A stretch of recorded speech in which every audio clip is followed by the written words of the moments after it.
Magandang araw po sa lahat. At narito ang magiging lagay ng panahon para sa buong magdamag at sa mga susunod pang mga araw. Magandang araw, narito ang latest update natin sa super typhoon na Siguring at sa habagat na patuloy din nakakaapekto sa ilang bahagi ng ating bansa. So patuloy nga tayo nagmo-monitor sa tatlong weather system ay yung dalawa dito direktang nakakaapekto sa ating bansa. Yung super typhoon na Siguring or na may international name na Saula, mapapansin natin yung mata nito malayo pa sa kalupaan ng ating bansa, subalit yung kaulapan nito talagang nakakaapekto na sa nakararaming bahagi ng Hilagang Luzon. Samantala patuloy naman itong pinag-iiba yung habagat or southwest monsoon, kaya't mapapansin natin yung kaulapan dito nga sa central and southern Luzon at maging dito sa western section ng Visayas at sa Zamboanga Peninsula. Sa labas naman ng ating air responsibility, isang low pressure area ang tinatayang nasa layong 2,290 kilometers ang layo silangan ng gitnang Luzon. Wala pa itong direktang epekto sa anumang bahagi nating bansa, subalit medium ang chance nitong mag-develop or maging isang ganap na bagyo in the next 24 to 48 hours. So balikan muna natin itong super typhoon na Siguring, no? So sa ating pinaka-latest radar image animation, makikita nga natin, no? Yung mata ng bagyong super typhoon Guring ay tinatayang nasa layong 95 kilometers na lamang ang layo east-northeast ng Kasiguran, Aurora. Taglay nito yung lakas ng hangin, umabot hanggang 185 kilometers per hour malapit sa gitna nito, at yung pagbugso naman ay abot hanggang 230 kilometers per hour. Ito naman ay kumikilos sa direksyong south-southwest sa bilis na 10 kilometers per hour. So mapapansin natin, no, halos napakalapit na nung mata ni Guring dito nga sa kalupaan ng ating bansa. So basically, may mga lugar talaga tayong inaasahan na nakakaranas na ng masungit na panahon. Warning signal number 3 dito sa areas na naka-highlight ng dilaw sa eastern portion ng Isabela. So pag sinabi nating warning signal number 3, talagang napakasungit ng panahon. Pwedeng matumba yung mga punong, mga iba't ibang uri ng halaman, mga produktong agrikultura, pwedeng matumba yung mga poste ng kuryente, makasira ng iba't ibang istruktura, lalong-lalo po yung mga bahay na gawa sa light materials, lalong-lalo na yung mga nipahat na karaniwang matatagpo natin sa kanayunan. Samantala, warning signal number 2 naman sa mga lugar na naka-highlight ng yellow, dito nga sa eastern portion ng mainland Cagayan, northern and central portion ng Isabela, extreme northern portion ng Aurora at sa eastern portion ng Quirino. So yung mga lugar na may warning signals number 3 and 2, parehas po makakaranas ng masungit na panahon.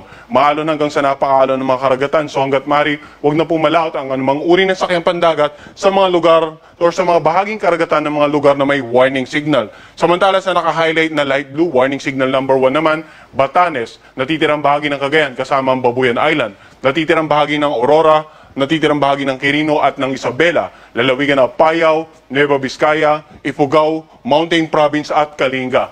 Warning signal number 1 din dito sa Abra, eastern portion ng Ilocos Norte, dito sa may bandang Polillo Island, eastern portion ng Benguet, ganun din sa eastern portion ng Nueva Ecija at sa may bandang Calaguas Island.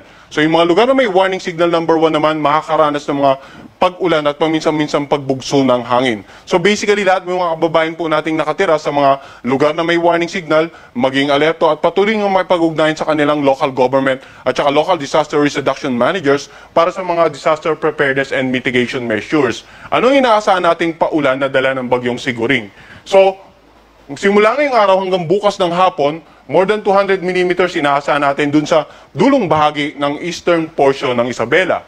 100 to 200 millimeters naman, eastern portion ng mainland Cagayan at sa natitirang bahagi ng eastern portion ng Isabela. Samantala, 50 to 100 millimeters sa Ilocos Region, Apayao, Abra, Benguet, northern portion ng Aurora, sa eastern portion ng Nueva Vizcaya, ganun din sa natitirang bahagi ng Cagayan, natitirang bahagi ng Isabela. Simula naman bukas ng hapon hanggang sa Martes na hapon, in terms of paulan na dala ni Guring, may naasahan tayo dito sa eastern portion ng Babuyan Island as eastern portion ng mainland Cagayan. So mapag-ulan lamang yan na dulot ng bagyong Siguring, no, dito sa may bandang northern Luzon area. So balikan naman natin yung senaryo. Ito yung forecast ng Global Spectral Model na nagpapakita wind forecast ng bagyong Siguring at yung pinag-ibayong habagat mananaig pa rin simula ngayong araw hanggang August 31. So ibig sabihin may ulan din tayong mararanasan dito sa kanlurang bahagi ng bansa, particular na ngayong araw dito sa may bandang Cavite, Batangas, northern portion ng Palawan kasama nga ang Cuyo Island sa Antique. Ganon din naman na Zambales, Batan at Occidental Mindoro around 100 to 200 millimeters of rain, dala po ng pinag-ibayang habagat. Bukas naman, mas maraming lugar, no? Cavite, Batangas, northern portion ng Palawan kasama ang Calamian at Cuyo Island, Antique, Negros Occidental, southwestern portion ng Iloilo, northwestern portion ng Aklan. Around 100 to 200 millimeters sa Zambales, Bataan at Occidental Mindoro. Now, sa darating naman ng Martes, inaasahan natin yung paulan na dulot ng pinag-ibayang habagat, 50 to 100 millimeters Cavite, Batangas, Romblon, northern portion ng Palawan kasama ngayong Cuyo at Calamian Island, dito sa may bandang Antique, Guimaras, northwestern portion ng Aklan. Samantala, ang Zambales, Bataan at Occidental Mindoro naman, 100 to 200 millimeters of rain ang inaasahan natin sa darating na Martes dahil sa pinag-ibayang habagat. So para mas ma-visualize natin yung rainfall pattern in the next 3 days, dala ng bagyong Siguring at ng habagat, mapapansin natin na simula ngayong araw hanggang sa darating na Miyerkules, yung concentration ng paulan sa Northern Luzon area ay halos nasa silangang bahagi. Yung mga lugar na talagang may warning signal. Samantala, yung ulan naman na dala ng pinag-ibayang habagat, usually mapapansin natin na sa kanlurang bahagi ng Central at Southern Luzon at ng Visayas. So simula Lunes hanggang Martes, pansinin natin significant amount of rains Occidental Mindoro, western section of Visayas, maging dito sa western section ng Southern Luzon at ng Central Luzon. Martes hanggang Miyerkules, may paulan din na dulot ng habagat, western section ng Central and Southern Luzon at maging dito sa may bandang western Visayas.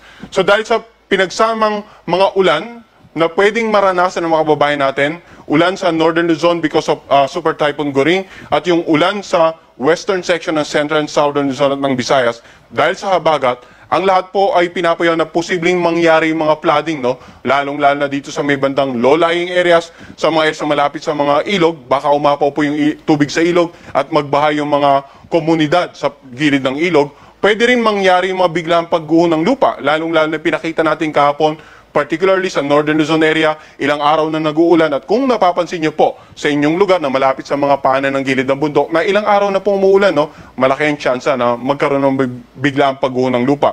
Kaya dapat alerto po tayo.